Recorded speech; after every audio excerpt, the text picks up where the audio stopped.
All right, so the talk tonight is going to be about a specific person, which is unusual for Austin School lectures. Usually I do some like overwhelmingly large event that's unwieldy.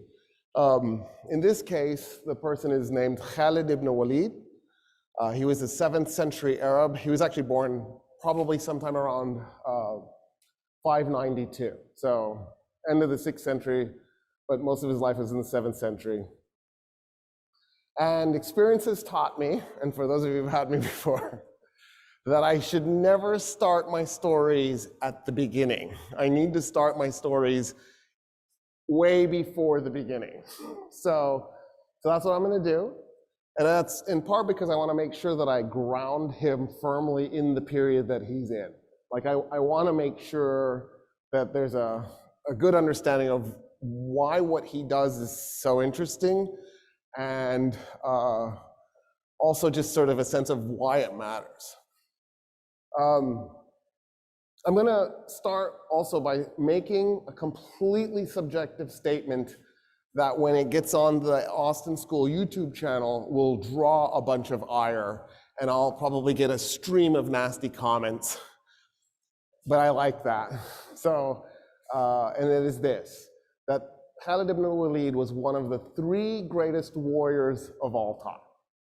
And that's one of the reasons why I want to cover him, is because I just want to do a profile in a person who, if you're interested in warfare, it totally embodied warfare.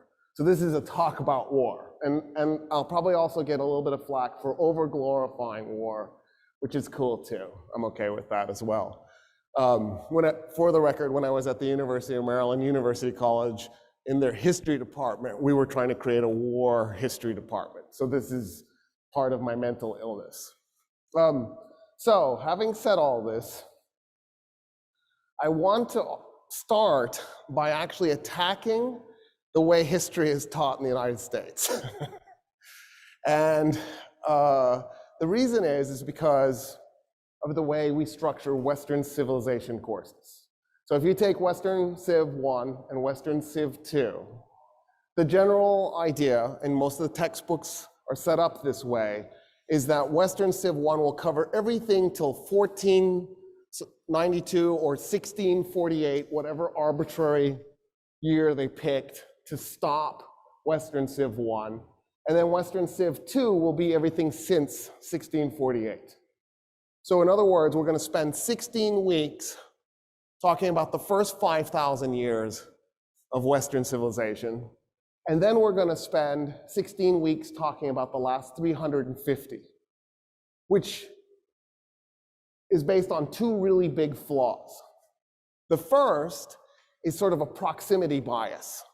Because the last 350 years are closer to us, they therefore must be more important, which is definitely wrong. For example, the outcome of the Battle of Actium in 31 BC, I guarantee you, has way more impact on your day-to-day lives than the outcome of one of the British defeats, there were multiple, in Afghanistan in the 19th century. But the defeat in Afghanistan in the 19th century, was it in the last 200 years? The British have been beaten 4 times, 2 times in the 19th century. And so it's closer to you, but it has a much smaller impact than that event 2,000 years ago, the Battle of Actium. And so the first problem is this bias is wrong. The second problem with this bias is its racist implications. It is a profoundly racist bias because what it attempts to do is distill Western civilization into a history of how cool white people are, as opposed to actually looking at Western civilization for what it was, which was not a color-based endeavor. And if anything, it was founded by brown people. So then it's sort of an attempt by French, British, and English scholars to capture something that they didn't create, make it theirs, and then divorce it from its creators. And I can prove this to you, really simply, in fact. When you take that Western Civ 1 class, weeks 1 and 2 cover Mesopotamia and Egypt. In fact, your class is probably structured like this. Week 1 was Mesopotamia. Week 2 was Egypt. Every professor is different. Every university is different. But probably weeks 3, 4, 5, and 6 were Greece. And then maybe 7, 8, 9, 10, 11, 12, 13, 14 were Rome. And then 15 was the medieval period, which is a 1,000-year span of time covered in 1 week. And then week 16, the first part of the modern. So if they went to 1648, they went to that, right, in that last week. The reason why this is rooted in a profound form of racism is because of the following. The class admits that Western civilization was created by Iraqis and Egyptians. It starts in Mesopotamia and Egypt. It admits that. And then it pretends that Western civilization got up and ran away and began inhabiting Italy and Germany and England and never again ended up in the Middle East, which is preposterous because all the Middle East could ever do as the founder of Western civilization is simply evolve its Western civilization. Do you see what I'm saying? It's not like it could lose it. It just evolved differently than Italy or Germany or England. But it doesn't make it any less Western Civ. And so the way we teach Western Civ 1, where we do 1 week, maybe 2 weeks on the medieval period, actually takes this to the next level. Because I'm going to talk about an event that takes place in that. We act as if the medieval period, which we call the Dark Ages, only took place in Europe. And in fact, we've renamed the birthplace of Western civilization the Middle East, as if it's in the East, when it's clearly not in the East since it birthed Western civilization, right? And then we ignore everything that was happening in the Middle East during the medieval period. And let me just give you an idea of what was happening in the Middle East during the medieval period. So while Europeans had no indoor plumbing and no paved roads, and their life expectancy was 40, and the way they took care of their waste was they would do it in a chamber pot and fling it into the street, the Middle East had indoor plumbing that brought fresh water in and took sewage water out. The Middle East had streets that were lit up at night with oil lamps. In part because I want to set the mood, show you the technology that was available at the time, and then tell you why what follows. It's the Battle of Kadhai. I didn't actually, so I pulled up this map. I was having the hardest time finding a map. I was at the point where I was going to make a map, but I was running out of time. And then I thought, you know what? I got to find something. And I kept digging and digging and digging in the Googles. And I believe this is the man who made this map is Polish. If you're not Polish, I'm so sorry. I just guessed. But it's okay because most of the names are in either the Persian names or the Roman name. If I'm wrong, forgive me, but it's somewhere right in there. So what is today the southern end of Turkey, a little bit to the east, just north of Syria. The reason that battle took place is because of what a guy named Gaius Julius Caesar did. You guys incorrectly call him Julius Caesar. Caesar, I'm going to do it too, because it's fun. Who doesn't like to mispronounce things on purpose? Caesar decided his family was going bankrupt, that the best way that he could solve the bankruptcy was to start an illegal war with the Celts living in Gaul, conquer them, and then plunder their resources and enslave them. And so that's what he does. And he becomes fabulously wealthy and he saves his family from bankruptcy. He was part of a secret illegal arrangement with 2 other men. The 3 men were in the Senate. There were 2 patricians and a plebeian. The Senate always wanted a plebeian on board, and the plebeian, of course, was Pompey Magnus, the most famous plebeian to be in the Senate. And then Caesar, who was a patrician, and another guy named Crassus. Nobody ever remembers Crassus. Crassus and Pompey hated each other's guts, And there was a little bit of fear that maybe a civil war would break out. So to prevent the civil war, Crassus, Pompey, and Caesar got together and created this secret little power arrangement so that they could control the Senate, and then basically the three of them would rule Rome, and everybody would pretend somebody else was doing it. Isn't that cool? Crassus sees what Caesar does, sees how wealthy Caesar becomes, and goes, whoa, I want this. Crassus was the governor of Syria. So he thought, what's the nearest rich place I can go conquer? And he went, it's Persia, let me attack it. And so he took 40,000 Romans, and they marched from Syria into the Persian Empire, and they met at Carthage. 40,000 Romans.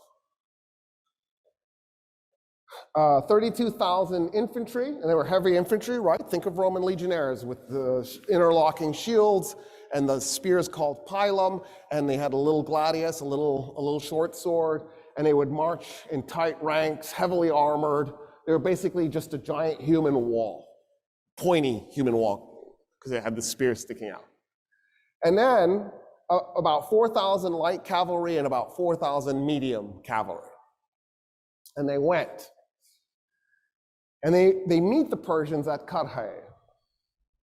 They meet 8,000 Persians on horseback, 8,000 infantry, cavalry, and which is what they had. They had 8,000 cavalry.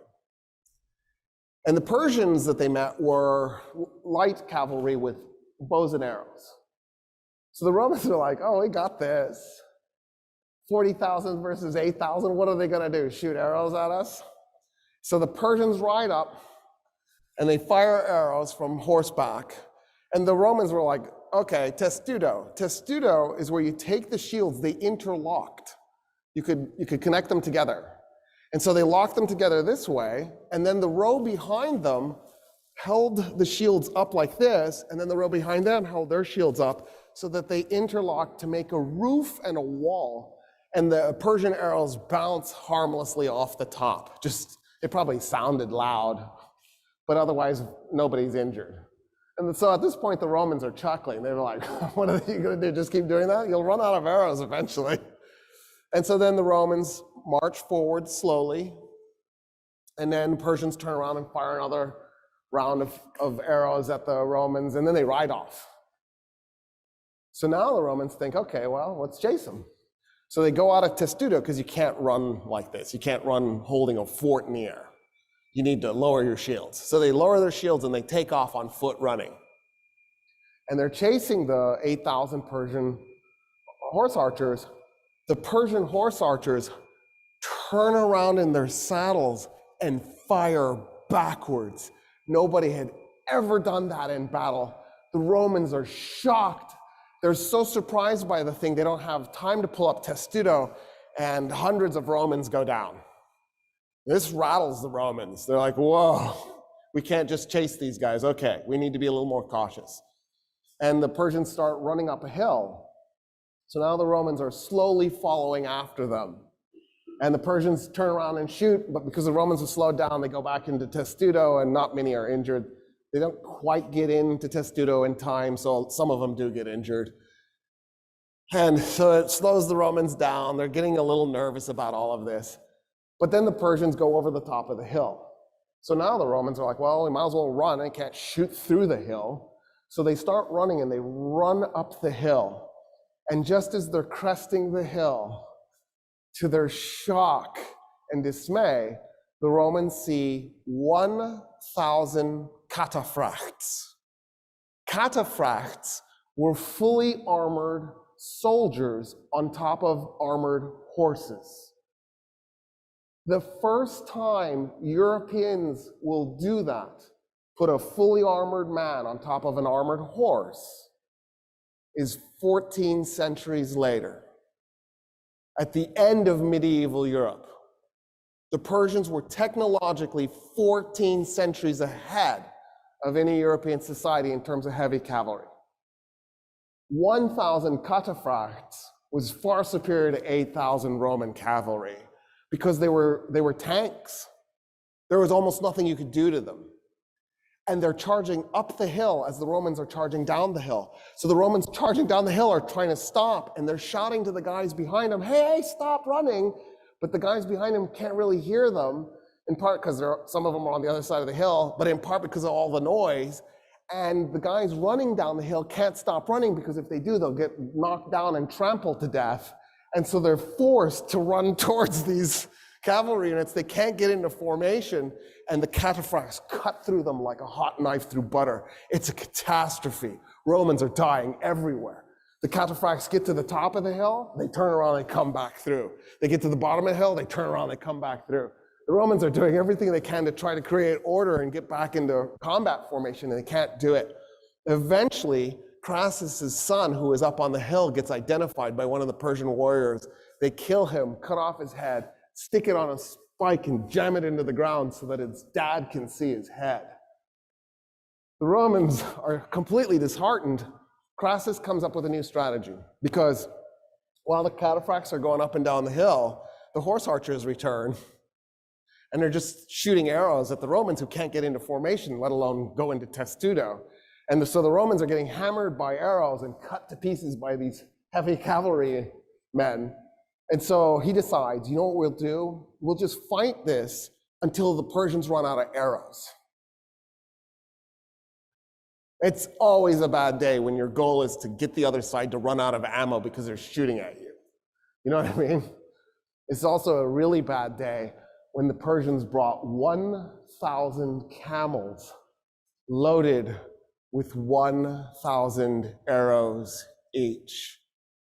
They had 1,000,000 arrows. And as the Persian horse archers are firing their arrows, the camels just ride up to them and hand them more. For all intents and purposes, 1,000,000 arrows versus 40,000 men, like the Persians had an unlimited supply of ammo. Crassus's strategy is a disaster.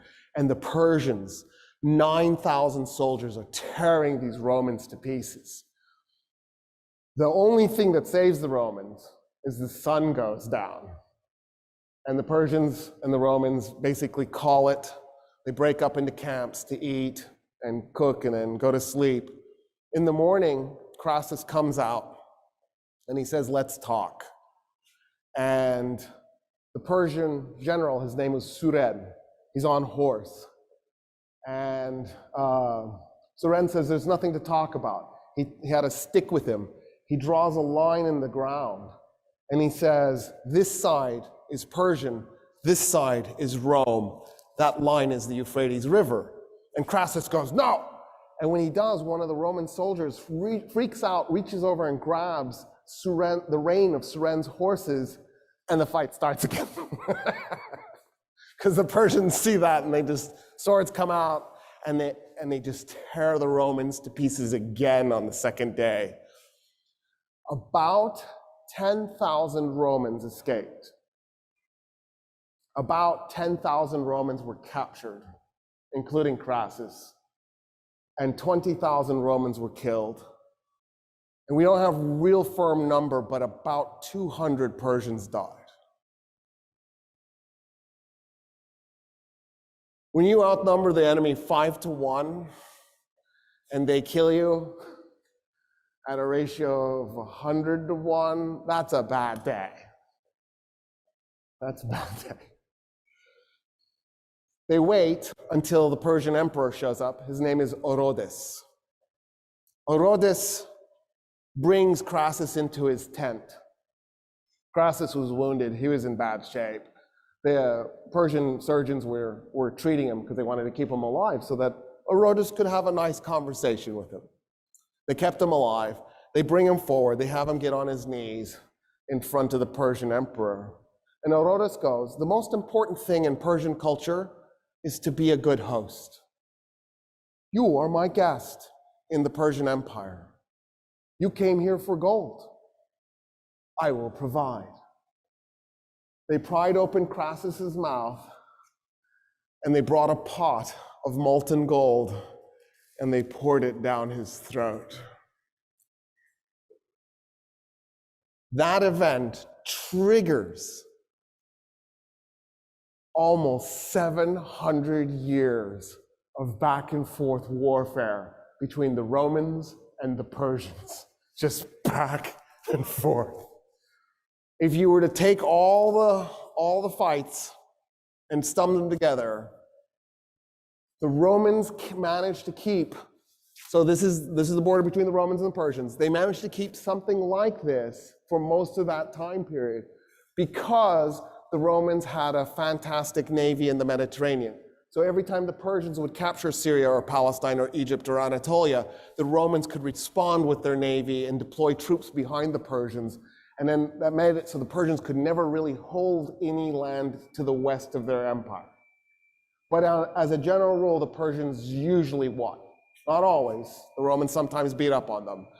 But in the 3rd century, one Persian emperor, a guy named Shapur, beat 3 Roman emperors, and in fact, so badly he captured one Roman emperor with 2 whole intact Roman legions. He was the first Roman emperor ever captured alive in battle. Crassus was not an emperor. He was a member of the Senate, and he was a governor, but he wasn't an emperor. The first captured Roman emperor ever was Emperor Valerian. In case you wanted to know that. Rome gets into really big trouble. In fact, so does Persia. They both get into really big trouble. In fact, all of Western civilization gets into really big trouble. And the reason is because of Indonesian fishermen. You know how they can go rogue. They're so dangerous. The Indonesians had discovered there were a bunch of islands through the middle of the Indian Ocean, and you could hop from island to island. So even though they didn't have truly ocean-worthy vessels, they had vessels that were ocean-worthy enough, you could get between the islands. And that made it so that you could start in Indonesia and head towards Africa, crossing the Indian Ocean, and you can island hop your whole way across. And before they knew it, they were on this really big island to the east of Africa called Madagascar. And when they got there, there were no humans living on Madagascar. They were just lemurs, our ancestors, but no humans. And they went, geez, let's set up a colony. And they did. And they began growing rice on the colony. And as they grew this rice, they began trading the rice with Africa. And before long, Africa itself began to grow the rice. And as they traded with other people, the rice began to spread across Africa until it got to places like Egypt. And before you knew it, rice was growing in Mesopotamia. And before you knew it, rice was growing even in southern parts of Europe. The reason why this is a problem is because to grow rice, you flood a field. And when you flood a field, you create a place for mosquitoes to grow, malaria-bearing mosquitoes. And malaria ends up tearing up the entire region from Spain to Iran. Populations, the life expectancies absolutely plunge. If they were 40, 45, they dropped to 20, 25. And as a result, Rome's population goes into dramatic decline, and so does Iran's. And they're just barely scraping by. And then, as if that's not enough, there's an outbreak of the bubonic plague. It's frequently called Justinian's plague in the middle of the 6th century, and it tears Rome and Persia to pieces. The bubonic plague does this really weird thing where it looks like it's on an 800-year cycle, where it'll be dormant for 799 years. It'll wake up, tear through the human population for a year, maybe 2, max, and then go dormant again. When I say tear through the human population, the last bubonic plague outbreak, which was 1348, killed 40% of Europeans in a 1-year span of time. It killed 60% of Middle Easterners and North Africans in that same year. So just put this in perspective, we're running about a 2% fatality rate with COVID, not a 50% fatality rate. And then the bubonic plague goes back to sleep. For those of you doing the math real quick, it's 6.5 centuries. We got a century and a half left. And then it'll kick into high gear. I'm assuming this pattern isn't going to go away. I don't know why it would all of a sudden. It's happened so many times now. I think we're on 4 or 5. So that's comforting to know. So by the time we get to the 6th century AD, the populations of both the Roman Empire and the Persian Empire are dramatically reduced. There are just simply fewer people living, which means less food, smaller armies, and a terrible economy. The Romans are barely making it. So some of you might be a little confused because you've been taught that Rome fell in 476. And I want to just restate, Rome did not fall in 476 AD. Rome fell in 1453 AD, and that's nonsense. All Rome did was reunify so that there was only one emperor, and the capital was Constantinople, which in this map is spelled with a K. Cool? So, there was a Roman emperor, his name was Mauricius, but of course we mispronounce everything, so I'll just say Mauricius. Mauricius is so much better. Emperor Mauricius had sided with a Persian trying to become the Persian emperor in the middle of a Persian civil war. His name was Khusro II. And when Khusro succeeded, he felt like, since Mauricius had helped him so much, he had to work with them, and they became friends. And then a Roman general named Phocas. Isn't that a good name? Like, because you know, like you're distracted and your parent shouts, "Focus!" It's just the perfect name for a kid. General Phocas was really angry because Mauricius had allowed a group of Phocas's men to get killed in an ambush, and he held this really nasty grudge. Eventually, Phocas ends up in Constantinople, and he murders the Roman emperor and makes himself the Roman emperor. So now Phocas in 602 AD is the Roman emperor. Khusro II, the Persian emperor, is outraged that his friend Mauricius has been killed like this, and so Khusro declares war on Rome to avenge the death of his friend and to depose Phocas. Initially, the Persians have some successes, but they don't last, and the war sort of drags on, and a bunch of nothing gets done. And then there's an uprising within the Roman Empire against Phocas. That uprising is led by a man named Heraclius, and Heraclius eventually takes over and becomes the new Roman emperor. The problem is this war now has a life of its own, and so even though Phocas is taken out of the picture, and in effect Khusro II gets his way, it doesn't matter anymore. They're in the war, they're just gonna go ahead and fight it out. And to make a long story short, a Persian general, his name was Shahbaraz. See where there's parts of the Roman Empire that they have vertical lines through them? Shahbaraz carved that chunk of the Roman Empire off and began ruling it himself, basically, because he eventually himself rebels against the Persians. And so there actually ends up being 3 empires. One empire that stretches from Egypt to Armenia, ruled by Shahbaraz, the Persian Empire to the east and the Roman Empire to the west. Eventually, Heraclius makes a deal with Shahbaraz to try to make him the new emperor to end the war. Heraclius actually ended up raising Shahbaraz's son. His name was Nicetas, and he raised him as a Christian. And so Emperor Heraclius is thinking, Nicetas will eventually become the Christian ruler of the Persian Empire. The struggle between Rome and Persia will finally end. And so he pushes really hard, backs Shahbaraz. Shahbaraz finally takes over Ctesiphon, the Persian capital, in 628. So this war went 26 years. He takes over the Persian capital, becomes the Persian emperor. He even mints a coin with his face on it, and 40 days later is stabbed to death. But the war ended, so that was good. It's just the goal wasn't achieved. 628. And this is where the intersection takes place between the story I wanted to tell you and the background that I gave you. In 610, in Arabia, so if you went right off the map to the south, that's where Mecca is. And then Stephen's going to scroll down for us, right there, where it says Makkah.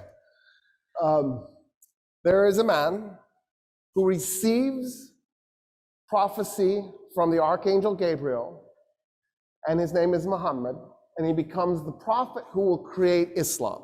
I'm not going to give you the whole story, but I just want to make sure that we're clear approximately what we're talking about. In 622, the people of Mecca kick him and his followers out. So for 12 years, he built his religion in Mecca. He's kicked out by the Meccans who hate his religion, in part because they're worried that his religion is going to interfere with their prophets, but also his religion might replace their religion. When the Prophet Muhammad created Islam, his original goal was to take Christianity and Judaism and reunite them. He believed that it was an accident that Judaism and Christianity got separated, and he believed he had received the word of God to fix that and put it back together. But as time goes by, he concludes that the Christians and the Jews don't want anything to do with his new religion, and he realizes he's created a third Abrahamic religion, and it's separate. He ends up in 622 doing the Hijrah, which takes him to Yathrib, which on this map is spelled Yatrib. And the people there in Yathrib take him in, and eventually the city gets renamed Medinat al-Nabi, which means the city of the prophet. Today we just call it Medina. So if you look at a map, you won't see Yathrib on there, a modern map. You'll see Medina. That's that city. In 625, the Muslims are going to have a fight with the Meccans, a battle, Uhud. And the Meccans beat the Muslims. In 627, the Meccans attack Yathrib, and they fight a battle called the Battle of the Trench. Khalid Ibn Walid was a soldier in both of those battles. In 625, he was there when the Meccans defeated Muhammad and the Muslims, and he was fighting for the Meccans against the Muslims. In 627, he's there again at the Battle of the Trench, where the Muslims defeat the Meccans. Afterwards, and we don't know exactly when, but within 2 years, he switches sides and he converts to Islam. In 629, that's why I know it's within 2 years, he's marching with soldiers from Yathrib north. So see where it says Petra? Go to the east of that, there's a city called, or a town called Muta. And he marches towards Muta with this army, 3,000 Arabs, 3,000 Muslim Arabs. And their goal is to attack the Roman Empire, because they're in it. See where it says Bani Ghassan? The Ghassanids were Christian Arabs who fought for the Romans. Where it says Banu Lahm, those were Christian Arabs who fought for the Persians. So I'm going to have to be careful here when I say Arabs. So I'm going to try to remember to say Muslim Arabs so that you know I'm not talking about the Christian Arabs fighting for the Romans or the Persians. Right? For the record, there are Jewish Arabs too in the whole mix, just to make it really complicated. In any case, they march to Muta. The Romans find out there's this Muslim army coming towards them. They don't take it very seriously, but they take it seriously enough they dispatch a force to go meet them. We don't know the exact size of the Roman force. I would bet you like a dollar, maybe $1.10, that it was about 10,000 soldiers. Sources from the time period said it was 100,000. I find that really hard to believe because the Romans were having so much trouble fielding a force. And why would you bring 100,000 men to fight 3,000 men? It seems unlikely. But anyway, the number is probably 10,000, maybe 20,000. It's not 100,000. So the Arabs are deployed, the Muslim Arabs are deployed against Christian Arabs who are fighting for the Romans. And the Romans outnumber them probably 3 or 4 or 5 to 1, maybe 6 to 1, maybe 7 to 1. It's bad. and they fight instead of running away like they should have. And they get the crap beat out of them. And the Muslim Arabs are just in bad trouble, and they keep retreating, they keep retreating. One commander after another dies. Finally, the last commander turns to Khalid ibn Walid and goes, I want you to figure out how to get us out of here. And hands him the banner to put him in command of the Arab army, the Muslim Arab army. And what Khalid ibn Walid does is he'll take soldiers and he'll give them a banner, and he'll have them sneak around a hill at night. So they're behind the hill. And then in the daytime, he'll have them come over the top of the hill. And then when they arrive where the Arab army is, he secretly sneaks them another banner. They sneak around the backside of the hill, and then they'll come over the top of it again. And then he gives them another banner, and then they'll go around the back of the hill and they'll come over the top. So the Romans watching this are like, man, look at all the reinforcements they're getting. And it was just the same group of guys that just kept marching in a circle around this hill. And then when the sun went down, he would have each man set 5, 10 campfires and then try to keep walking around in front of the campfires. So the Romans watching it would not only see a bunch of campfires, they would see all these men walking in front of the campfires. And he just kept doing these tricks. And what it did was it kept the Romans from attacking, because the Romans thought, man, I don't know how big that force is. There's so many of them. And he kept doing this until he finally got far enough away from the Roman army, he could just tell his men to run, let's run. And they ran. That is the only battle Khalid ibn Walid was in command of where he didn't win.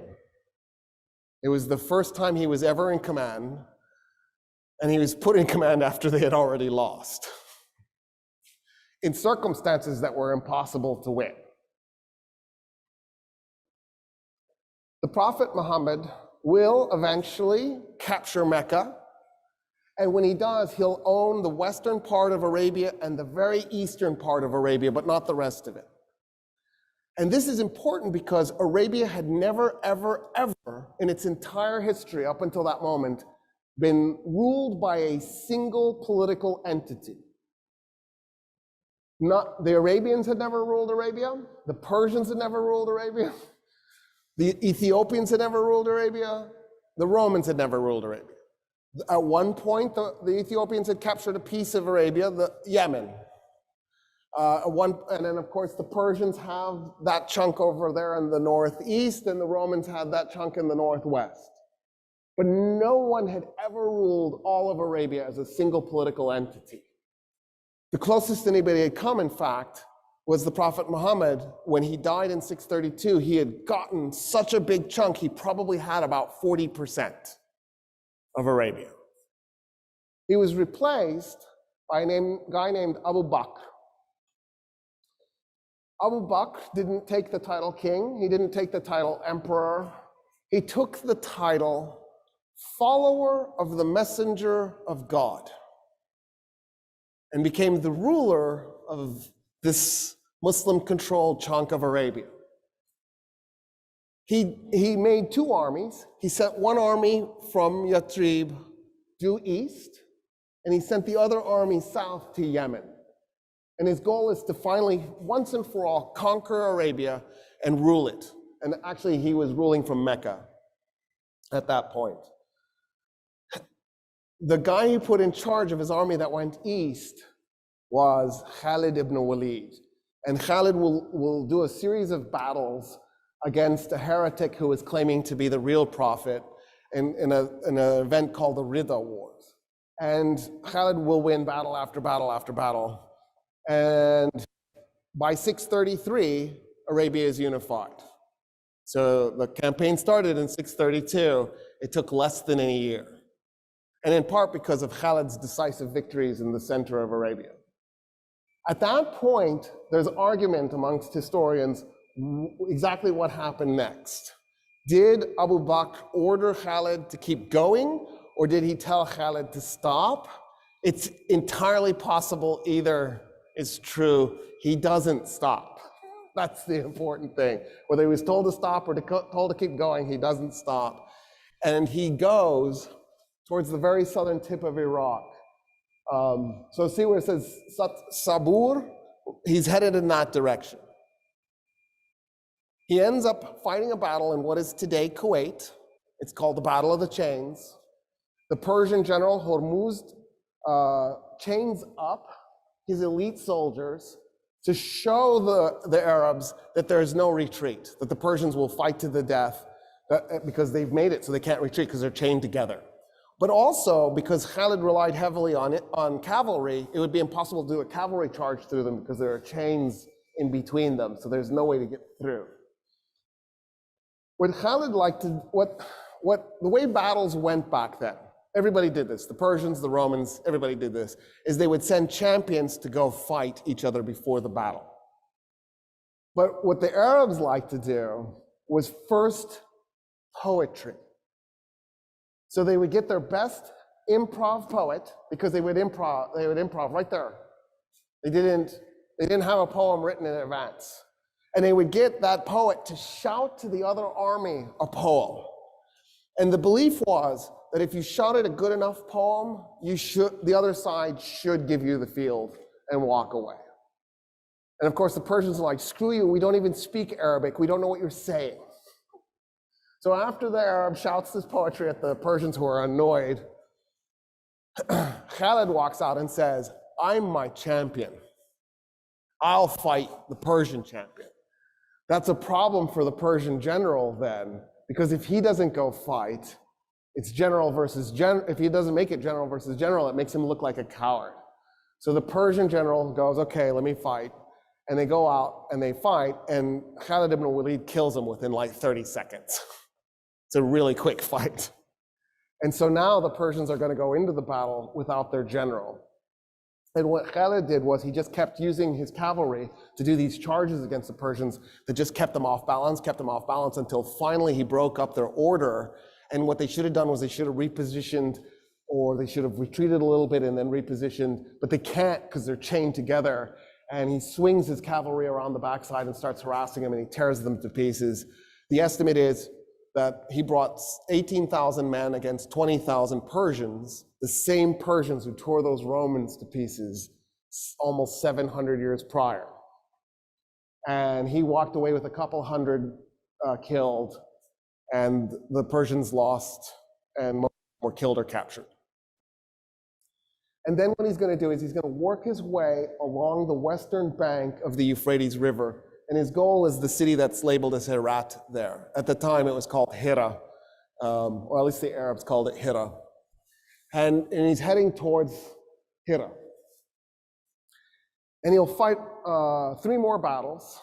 The rivers Walaja, and I'm drawing Ulais, Walaja Ulais in the river. And one of the battles, I don't remember which one, I'm slightly embarrassed, but not really. There's 50 battles, dude. I can't keep all this straight in my head. At one of the battles, one of the Persian generals is like, screw this, because Khalid kept going, I'll be your champion. And he walks out, now the Persian general is stuck doing the same thing. And the first thing that happens in the opening moments of the battle is the Persian general gets killed. And so this Persian general goes, okay, I bet that bastard's gonna do this again. So he buried 12 Persian soldiers in the battlefield right where he thought the challenge would take place, with straws so they could breathe through it. He buried them in the night so that in the morning they would come out and do the challenge. And then what was supposed to happen is once the challenge started, the 12 Persian soldiers would jump up and they just murder Khalid right there. So Khalid walks out, the Persian general walks out, the 12 men jump up, and one of Khalid's cousins was in the army, the Muslim Arab army. And he's like, that's not fair. And he runs out and joins Khalid, and the 2 men murder the 13 Persians. And then they destroy the Persian army. And he would use different tactics every time. And one of the battles, what he did was he'd snuck 2 cavalry units behind a hill, and the Persians were in between his men on the other side of the hill and his army. And he just kept slowly backing his army up and making a circle, a half circle out of it. So the Persians would kind of go into the middle, and then he signaled his cavalry that came riding over the hill, and they attacked the Persians from behind, completely surrounded, destroys them. He captures Hira, and then on the way, So see where it says Peraz Sabur? That is Anbar, the city of Anbar in Iraq today. He's heading towards that place. That's where he wants to go. And he's going to fight 3 battles, one after the other in succession. And here's what he does. So there were 60,000 Persian soldiers in 3 separate armies, 20,000 each. And they're coming for him. And by this point, he's down to 15,000 men.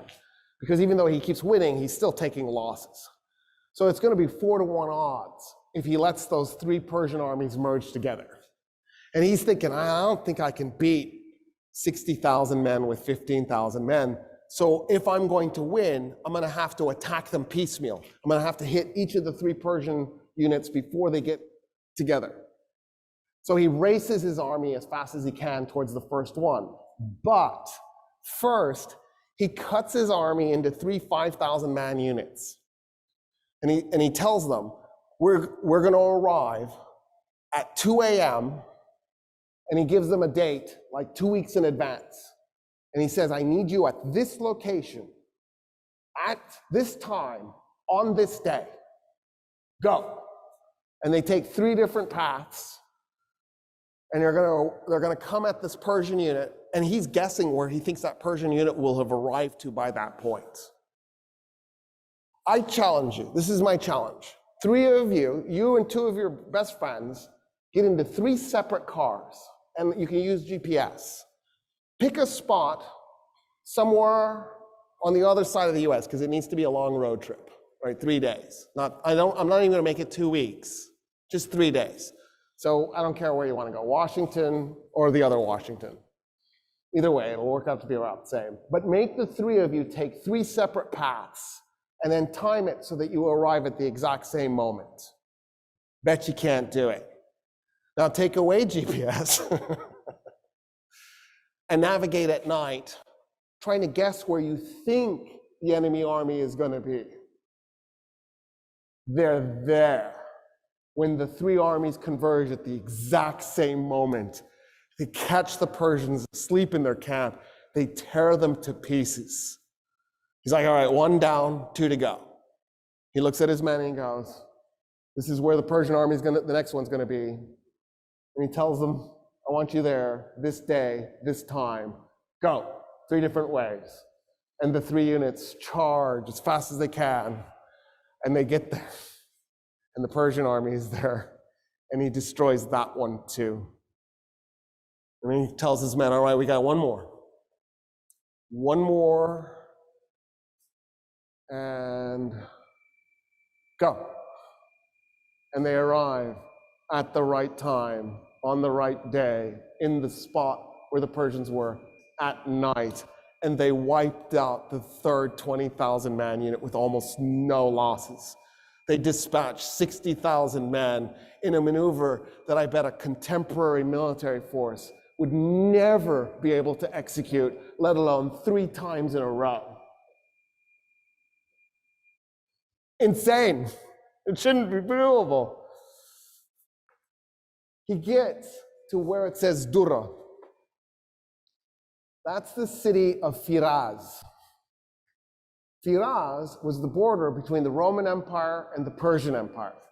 The Persians and the Romans hated each other's guts. They had been fighting each other 628 plus 52, right? It was 53 BC, the Battle of Karhae, but there's no year 0, so you have to subtract 1. That's why I'm doing 52. So what is 28 plus 52? 80. For 680 years, the Romans and the Persians had been fighting each other. Can you comprehend 680 years of warfare? Like, I don't even know what that means. What does that even mean? By the time Khalid Ibn Walid gets to Firaz, the Persians and the Romans looked at each other and went, you are no longer the enemy. We have a new enemy. I don't know where these guys even came from. Because you have to remember, at this point in time, the Persians had been an empire for 1,200 years. And the Romans had officially been an empire, calling themselves an empire, for 600 years, but they had been imperial for the 300 before that. Because even before Rome was an empire, it owned Spain, it owned North Africa, it owned Syria, it owned Turkey, it owned Greece, right? And so you have 900 years of imperial history for the Romans and 1,200 years of imperial history for the Persians. There's 21 centuries between those two empires. And they're also technologically the most advanced civilizations on earth. And they had massive populations compared to the Arabs. They're down because of malaria, but the Arabs don't have any rivers. They don't have the agricultural capacity to support large populations. The Arabs are outnumbered, they're out-technologied, they're out-moneyed, they're out-experienced, they're out-equipped. And Khalid, in 1 year, has captured Iraq. Our military was there for 8 years. We didn't capture anything. We captured IEDs in the face.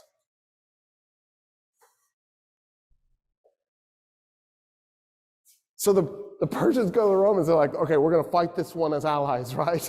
And the Romans are like, yes, yeah, we're good. Because in the meantime, an Arab army has attacked from this side and is trying to get to Jerusalem. And so the Romans know that the Arabs, you're outnumbered, you're out-technology, you're out-moneyed, and you're facing two empires. Do you attack both at the same time? That makes no sense, but it's exactly what the Arabs did. They attacked the two oldest, most powerful empires at the same time, even though they were outnumbered by one, let alone both. And so the Romans are like, yeah, we'll work with you. So at Firaz, the combined Roman and Persian armies, which by the way was largely made up of Christian Arabs, not completely, but there was a huge contingent, probably about 50,000 Christian Arabs. The combined Persian and Roman army was 150,000 men against 15,000 Muslim Arabs. So Khalid arrives. Khalid is on the east bank of the Euphrates. The Persians and the Romans are on the west bank. There's a ford and a bridge, which is convenient if you're moving an army. It's nice. And so Khalid needs the Persians and the Romans to cross the river to fight. So he very politely backs his army up from the bridge and the ford and split it into 3 5,000-man units. He liked that. And he put one upriver, one downriver, and then pulled the other one away from the river. And he just waited. So the Persians and Romans start to cross the bridge and they're also crossing the ford at the same time. And he waits, and he waits, and he waits. And then he does a prayer as he's waiting. And he says, God, if you give me this victory, I will go to Mecca and I will do the Hajj. I know I'm going to die. I know there's no way we're going to defeat 150,000 men today. But that's what I will do. I'll run and I'll do the Hajj. And I'm actually happy that I get to die as a warrior here today. When 50,000 Persians and Romans had crossed the Euphrates, he blew a horn. The men that were up and down river attacked them by going along the riverbank and tried to then merge at the bridge and the ford so that they would cut the guys who had crossed off from the guys on the other side. Then what Khalid did was he took the 5,000 men who against 50,000 and he has them charge into him. And he had his men as thin as possible. And then he backs his men up. And then he charges again. And then he backs his men up. And he charges again. And every time his horses go in to those men, it compressed them a little bit. It compressed them a little bit more. So after a while, the Persians and the Romans are so compressed they can't move their arms, they can't swing their weapons. He's just compacted them together. And they realize what he's done to them. And they panic and they turn around to run back to the river to cross it 50,000 men turning all at once to stampede. You could hear the bones breaking. And then the Muslim Arabs just went in and started killing them as they're running. By the time the battle was done, 200 Muslim Arabs were dead. 50,000 Persians and Romans were dead.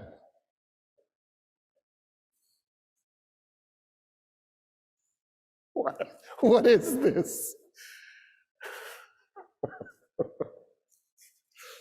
Khaled's like, okay, I'm alive. That's a surprise. And so what he does is he orders his men back to Hira.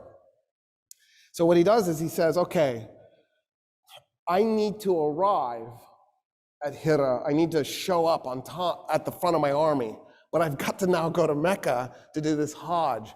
So he takes his fastest horses and his best men, and they race across the desert as fast as they can. They get to Mecca. He puts on a hood so that nobody will see his face. He quickly does the Hajj. He jumps back on a horse and he rides as fast as he can. He gets to the front of his army just as it's arriving at Hira, and he assumes the position as if he was there the whole time, and he marches his men into the city. And a few days later, a messenger arrives from Mecca, sent by Abu Bakr, the Caliph, and it said, "You were spotted in Mecca. Don't do that again." Abu Bakr then orders him to invade Syria. So he's going to basically miss Dura. He's going to go south of Dura, and he's heading towards Damascus. That's his goal, is to capture Damascus. Because the Muslim Arabs are thinking if they capture Damascus, they'll get Jerusalem in the aftermath, because the Romans there'll be an Arab army north of the Roman army, and they won't be able to maintain their supply lines. So they'll just simply retreat. And that's how they'll capture Jerusalem. Khalid takes his men across this really nasty chunk of desert in a logistical feat that would be hard to replicate with a contemporary army today. He just takes his men through a spot that has no water and no food, and he gets them across. They show up in Syria, they come up to Damascus, and he captures the city. At that point, Emperor Heraclius is tearing his hair out, trying to figure out what to do, because all of this is a shock and a surprise. Nobody ever thought the Arabs were a threat. Where is this even coming from? So Heraclius goes to Antioch, which is on that map as Antiocheia, but it's Antioch. And they had renamed it Theopolis, which is City of God. And he shows up, and he's hunkered down in there, and he gets together his generals, and he decides to launch a counterattack. And what Heraclius' idea is, you send 4 Roman armies, and you catch the 4 Muslim Arab armies in 4 separate locations, and you take them out piecemeal. Heraclius does not want to ever have a situation where he's bringing all 4 of his armies together, because he doesn't have the economy to support having that many men in one location. There's just too few people. The infrastructure has fallen apart.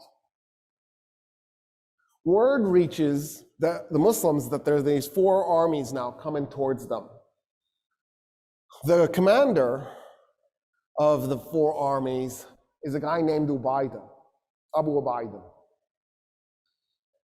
Abu Ubaidah was told that he was in command, and Khalid was relieved of command.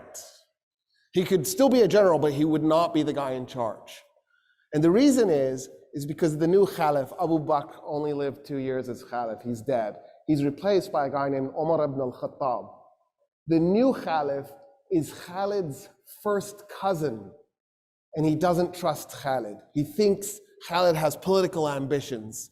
And so he's worried that if people like him too much because he's too amazing, he'll eventually try to become the new Caliph, and he'll do a political coup. So he demotes Khalid.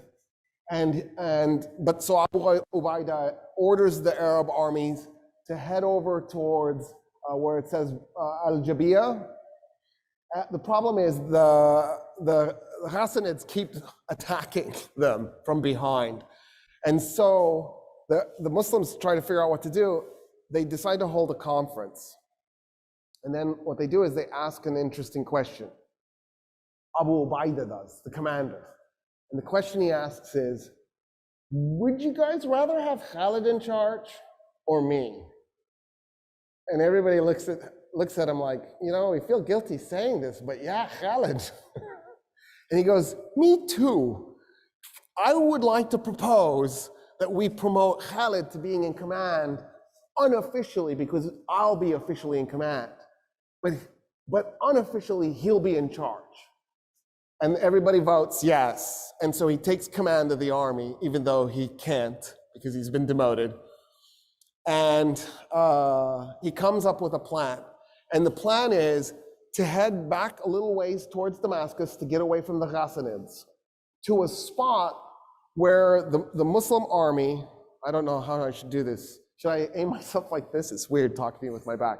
I'll do it this way. So on the south end of the Muslim army is this giant ravine. And then there's a plateau. It's called the Plain of Yarmouk. And the ravine is the ravine of Yarmouk. And then across from the ravine is another ravine.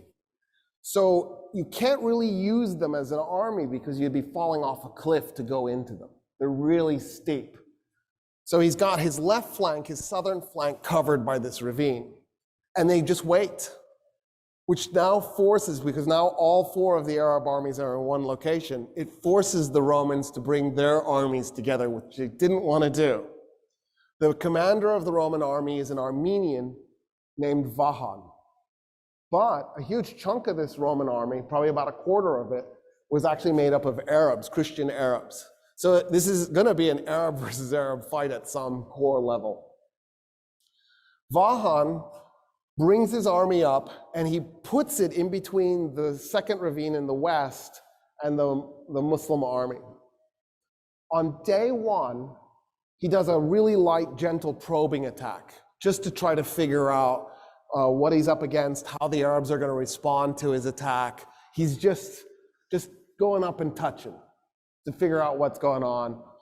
The Arabs feel the pressure because they're outnumbered again. Now, this isn't Firaz level outnumbered, but it's still bad. We don't know the exact numbers, but it's probably in the ballpark that there were 120,000 Romans and about 40,000 Muslim Arabs. So the Muslim Arabs are outnumbered by about 3 to 1. And so Vahan is just sort of checking things out because he knows these Muslim Arabs are good fighters. He doesn't want to do anything risky on day one. The sun goes down, they disengage, a few hundred people are wounded or killed. It's not heavy casualties. On day two, Vahan decides he's going to have the Roman left flank and the Roman right flank hit the Muslim army as hard as it can, because he figures he's got the numerical advantage, hit them as hard as you can. So he orders that. The Muslim commander on the left is a guy named Yazid, and the Muslim commander on the right is a guy named Amr ibn al-As. And Abu Ubaidah is in the middle, the guy who's supposed to be in charge. And then Khalid's in the back controlling everything. And the weight of the Roman army is so overwhelming, both Muslim flanks are collapsing. And they're in full retreat. And in the north, on the Muslim right flank, the women, so it's worth pointing something out that's actually really interesting. Women have always been an integral part of warfare in all times. We pretend like we've just recently let women in the militaries. The Persians had an all-woman archer division. The stories about the Amazons, that wasn't made up. That mythology was based on a real event. A rogue archer division of women, we don't know why, decided to go on a tear and attacked a bunch of Greek city-states on the Aegean Sea and burnt their temples and set their shit on fire. Oh, I cussed. I said I wouldn't. And they deserved it, just for the record. And then the Greeks were so traumatized by this, they were like, we were attacked by Amazons. And they were. And it really did happen. Isn't that cool? I think it's cool. Usually, women were support staff. They weren't in direct combat roles. Notice I didn't say always, I said usually. For example, the Vikings fielded women. The Persians, the Vikings, the Armenians fielded women. The Romans did not ever field women, they were against it. But women still played a support role in Roman legions. And the Arabs were the same. They did have some women warriors, by the way, just so we're clear. But for the most part, there were very few women who participated directly in battle. In any case, the women on Amr ibn al-As's side pull down the tents, grab the posts, and charge the men who are retreating. And they shout at them, you've shamed your wives, and now you have a choice. You can be killed by your wives, or you can be killed by the Romans. Vahan's blown away. He can't believe that he attacked an army a third the size. They broke it, it rallied, and pushed them back. But he thinks, I've got it. I've killed enough of them. This was a bloody enough affair. I can probably break them the next day. So the next day, which is really day 3 at this point, he decides to focus everything he's got on the Muslim right flank. So he's going to ignore half the Muslim army. He takes everything and he smashes it in. And sure enough, the Muslims are being pushed back, and the women take the tent posts back and are holding it a line against their own men. And the Arab men turn around and re-engage, and they stabilize the situation. Khalid brings his cavalry units around, and he smashes into the Roman flanks that are attacking, and they slowly push the Romans back. And day 3 ends right where it began. Vahan is now really upset because he can't comprehend how he's not moving this Arab army, but he thinks, okay, I think we're still in this. So day 4, he decides to do the same thing, push that same Muslim right flank. Just hit them as hard as you can with everything you've got. And Khalid this time had assumed this was going to happen. So what he had done is he had redeployed his cavalry so that it would be able to respond more quickly. And he manages to stabilize the flank, even though it does start to collapse. They do start to fall back, and they manage to push the Romans back, and they stop day 4 right where they started.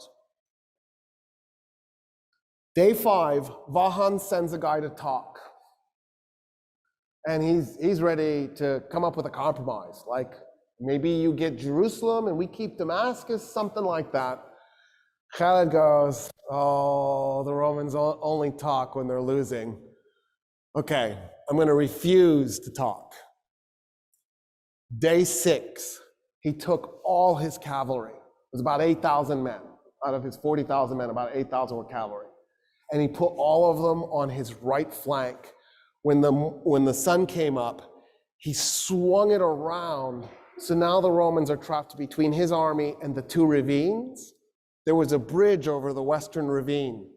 During the night, he had sent 500 cavalry around through the plain. They had snuck down into the ravine, and they had captured the bridge. And his goal is to get the Romans to run towards the bridge, because there's nowhere to go, because the Muslims actually have the bridge, just the Romans don't know. And he comes swinging over the top, and he smashes the Roman left flank really hard. He breaks the Roman cavalry unit that was there, and he breaks the Roman army that was there. It's the cavalry unit and the army start to retreat. They're running in 2 other Roman units, sending them into disarray. And then the Romans try to respond with heavy cavalry. Vahan sees what's happening. He organizes cavalry. He draws it in, but it's heavy cavalry and it's slow. Khalid comes in with his light cavalry and he attacks them before they can get into more formation, destroys them. Then he takes his cavalry and he slams it into the back of the Roman army. It breaks and goes into full retreat. And that's how he took 40,000 men against 120,000 men at Yarmouk and destroyed them. Vahan got away with a cavalry detachment. Khalid grabbed his fastest horses and his best men, and they took off and they chased General Vahan. And they caught up with him just outside of Damascus. And Khalid lets his men tear up Vahan's men until the only man standing is Vahan. And Khalid had told his men, don't touch him. And then he comes up to Vahan and he says, you are a man, a man's man. And so I'm going to give you a man's death. And they dueled one-on-one, and he kills Vahan. And then Khalid goes and recaptures Damascus. Emperor Heraclius holds a council,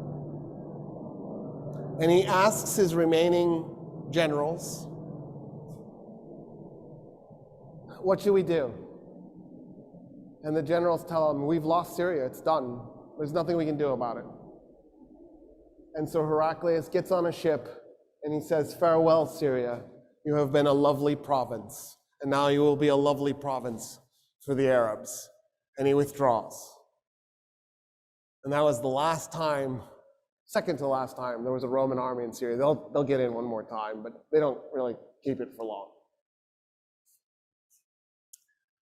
Khalid and his army now return to Jerusalem, which on this map is Hiroshima, in case you were wondering. And when they get there, the Romans have largely abandoned it. The Roman military has. But there's enough people manning the walls that you can't get in. So the Arab army is stuck outside, trying to figure out how to get inside so they can capture this holy city. The Archbishop of Jerusalem, a man named Sophronius, by the way, a Christian Arab, a loyal Roman citizen, indicates he's willing to negotiate, but only with Umar ibn al-Khattab, the Caliph. Well, the Caliph is all the way back in Mecca. It'll be weeks before he can be sent for and then return. So they come up with a scheme. And the scheme is, since Khalid is Umar ibn al-Khattab's first cousin, he actually looks like him. So they pretend Khalid ibn Walid is the Caliph. They meet with Sophronius, and while they're talking, somebody had actually met Umar ibn al-Khattab, had met Khalid ibn Walid and knew that was Khalid. And so he tells Sophronius, you're being duped, it's not really the Caliph, it's some other dude, it's that general that's been tearing us up. Sophronius is outraged. He goes, you lied to me. And he calls off the negotiations for the surrender. So now the Arabs are stuck getting the Caliph. Sophronius comes out of the gates weeks later to meet the Caliph because he sees the Caliph's army arrive.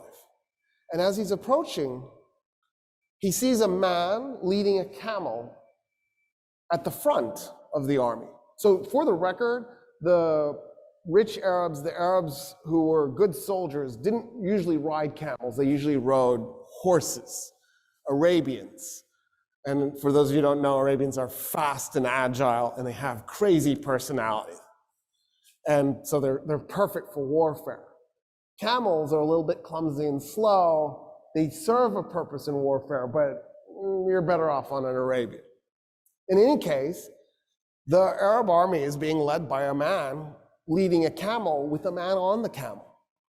So Sophronius, he's got a giant red hat, because he's also a cardinal, right? He's got gold tassels, actual gold, hanging from his hat.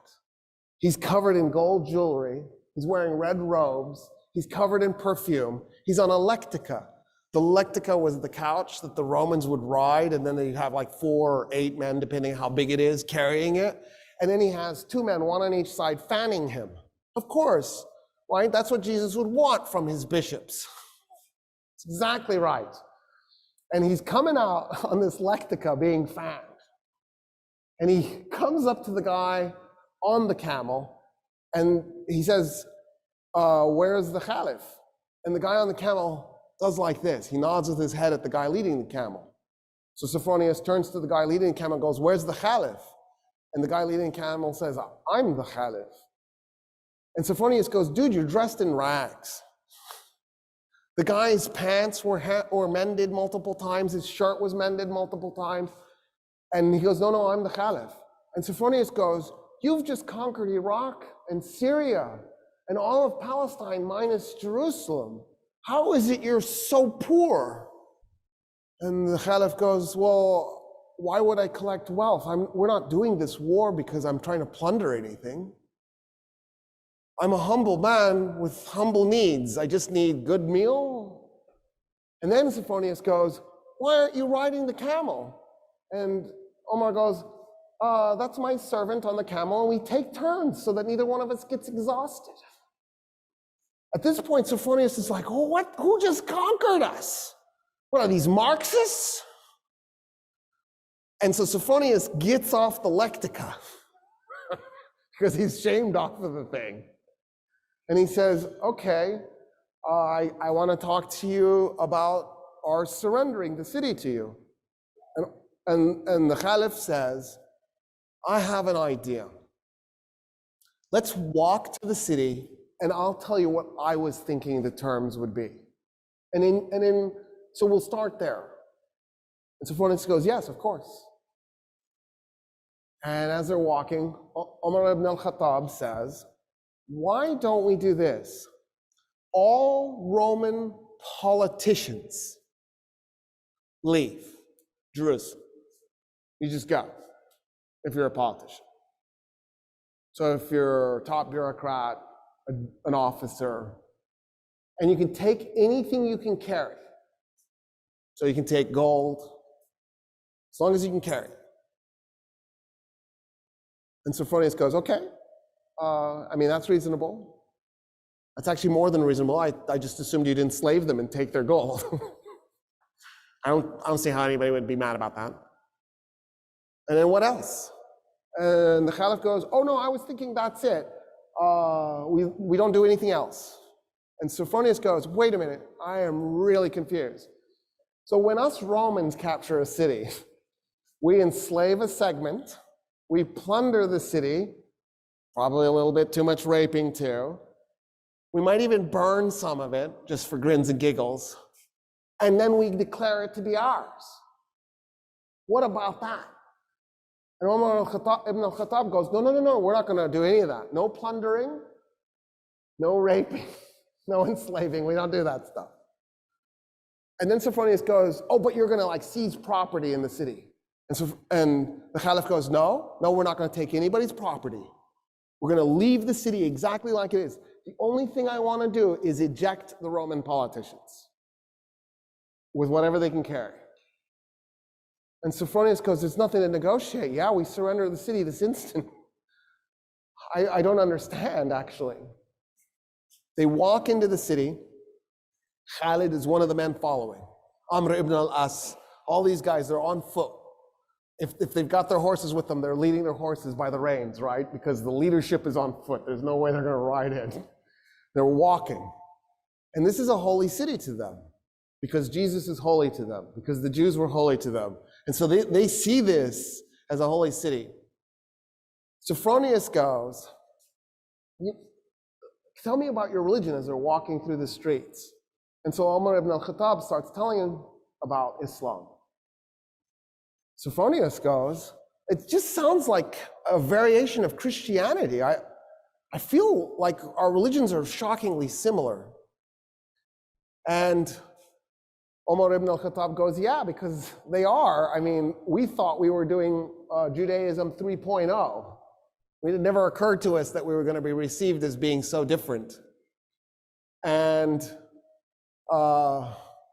he goes, okay, since you've given us such amazing surrender terms, my alarm is going off, and I can't turn it off, and it's so embarrassing. It's telling me to put my kids to bed. I should have remembered to turn it off, but it didn't occur to me. He says, you've given us such amazing surrender terms, and because I feel such kinship with your religion, will you do me an honor?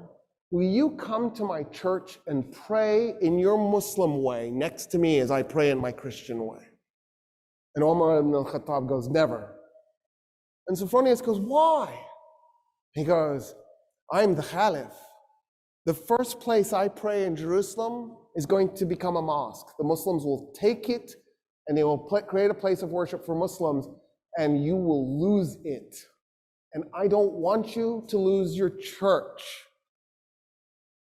And Sophronius goes, oh, okay. What if we find an empty piece of Jerusalem and we just pray there? And Ibn al-Khattab goes, yes, I accept. An empty piece, something that nobody owns. So they go and they find an empty lot and they pray. The Archbishop in his Christian way, the Caliph in his Muslim way, side by side. It is a mosque today, that spot, commemorating the first place that the first Muslim Caliph prayed in Jerusalem. He nailed it. He knew what was coming. And he saved the Church of the Holy Sepulchre for Christians, because that's the church Sophronius wanted him to pray in.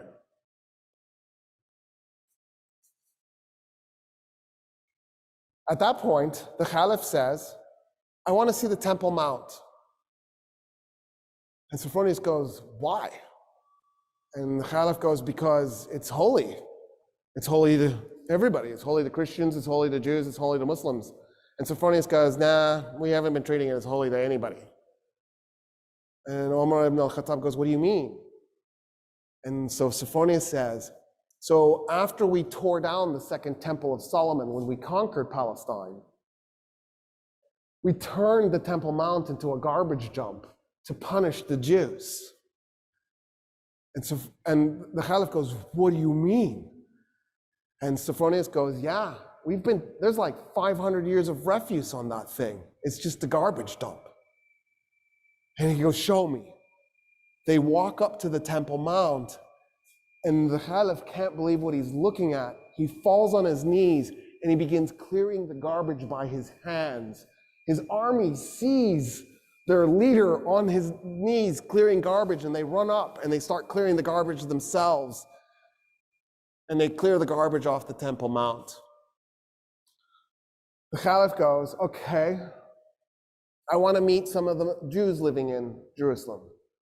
And Sophronius goes, there are no Jews in Jerusalem. And the Caliph goes, what do you mean there's no Jews in Jerusalem? The city is holy to the Jews. How could there be no Jews? And he says, well, us Christians, we pretty much murder them every chance we get. We really hate Jews. In fact, in the war we just did against the Persians, the Jews sided with the Persians. And so we murdered 20,000 Jews in Jerusalem and completely purged the city of its remaining Jewish population. And Umar ibn al-Khattab goes, no, this is wrong. You can't do this. And so he turns to a convert to Islam, a Jewish convert to Islam, and he says, I need you to find me 80 Jewish families that were willing to volunteer to move to Jerusalem so we can reestablish a Jewish presence in this city. And that's how the Muslims conquered Jerusalem. And that's the stuff that's left out of your history books. Isn't that crazy? Because isn't that an amazing story? After Jerusalem, Omar turns to Khalid and goes, I know you fought at Yarmouk, and I know you impersonated me. I really hate you. You're going to go to Mecca, and you're going to spend the rest of your days there. No more combat for you. I'm retiring you. I actually don't think he died in Mecca. He did leave, but he never fought another battle. That was it. That was the end of his military career. He died in bed at age 50. I don't know what was ailing him. Something got him. And his final words were, you cannot put your hand anywhere on my body without touching a combat wound. I am covered in scars. It was my dream that God would let me die as a man on the field of battle. Here I am in a bed, dying like a cow. And that's where I'm going to end the story.